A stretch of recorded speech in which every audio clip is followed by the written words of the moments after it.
गांव के बुजुर्ग आज भी कांप जाते हैं यह बात याद करके।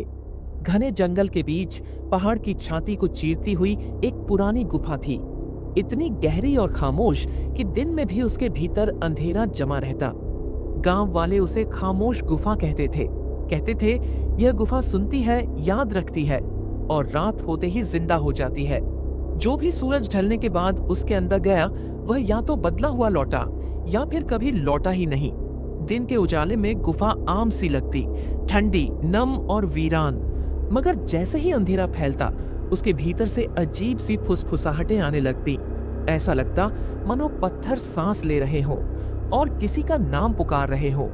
गांव में रहने वाला हरिया इन बातों पर हंस देता था। वह जिज्ञासु था और डर को कमजोर लोगों की चीज मानता था। बुजुर्गों की कहानियां उसे सिर्फ अफवाहें लगती थीं, मगर उस शाम कुछ अलग था। आसमान पर काले बादल छा चुके थे और जंगल असामान्य रूप से शांत था। उसी शाम अर्जुन ने फैसला कर लिया, आज वह खामोश गुफा के भीतर जाएगा। और वह जंगल की पगडंडी पर बढ़ चला। जैसे जैसे वह गुफा के पास पहुंचा, हवा और ठंडी हो गई, मानो उसे पीछे लौटने की चेतावनी दे रही हो। गुफा का मुंह किसी विशाल दानव की तरह खुला था, अंधेरा, गहरा और भूखा। अंदर कदम रखते ही टॉर्च की रोशनी दीवारों पर थरथराने लगी। तभी अचानक एक फटी धीमी आवाज गूंज उठी।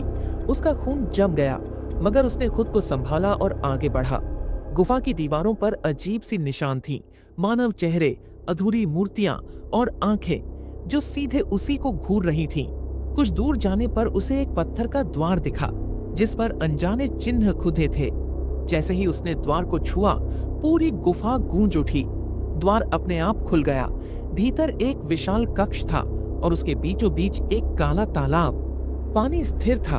अचानक तालाब से एक परछाई उठी, मानव जैसी, मगर उसकी आंखें पूरी तरह काली थीं। तुम क्यों आए हो? परछाई ने पूछा। हरिया कांपते स्वर में बोला, सच जानने। परछाई हंसी, ठंडी खोखली हंसी। यह गुफा सच नहीं, यादें खाती है। जो यहाँ आता है वह अपनी सबसे गहरी याद छोड़ जाता है। अचानक हरिया को अपना बचपन दिखने लगा। माँ की मुस्कान, पिता की डांट, हंसी, आंसू, जैसे कोई सब कुछ छीन रहा हो। वह घुटनों के बल गिर पड़ा।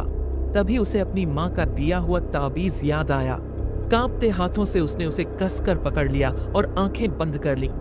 तेज रोशनी चमकी, परछाई चीखी और तालाब में समा गई। गुफा हिलने लगी। अर्जुन जैसे तैसे बाहर की ओर भागा। सुबह गांव वालों ने उसे गुफा के बाहर बेहोश पाया। वह जिंदा था, मगर उसकी आंखों में अब डर नहीं, सच था। उसने बस इतना कहा, गुफा जिंदा है और वह हमारी यादों से ताकत पाती है। उस दिन के बाद कोई भी उस गुफा के पास नहीं गया।